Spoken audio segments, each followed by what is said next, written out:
So I'm burning coal here, American coal from Virginia. But 100 years ago you could get coal from Nova Scotia and would have come by boat or by train.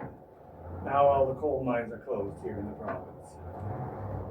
They've become non-economic, so they closed them down.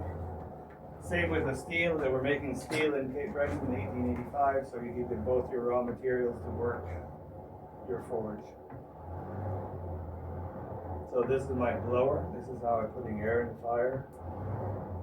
It's a 1-to-4 ratio. Turning a fan, pushing air through that pipe and right under. It works really well. You put the non-period glasses on. Yeah, this replaced the bellows, right? The leather and wood bellows. Here we go.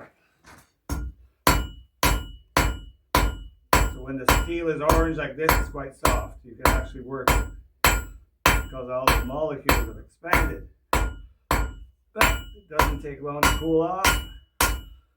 So the expression, strike while the iron's hot, comes from this, because if you don't strike, you lose your chance. This is my header that slides in like that. I make a mark here. It's going to show me where to cut the head off. Cool the tip so as not to burn it. There's not enough material in the end. You can't handle the heat. I'm just cooling it off.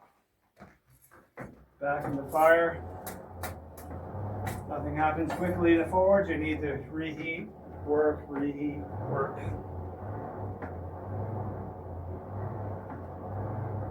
Next step is to cut the head off and beat it in.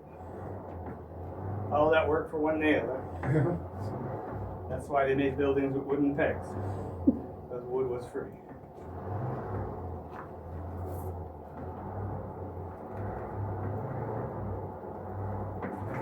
There we go.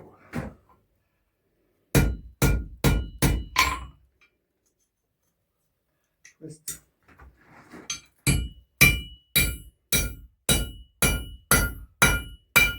There's your nail.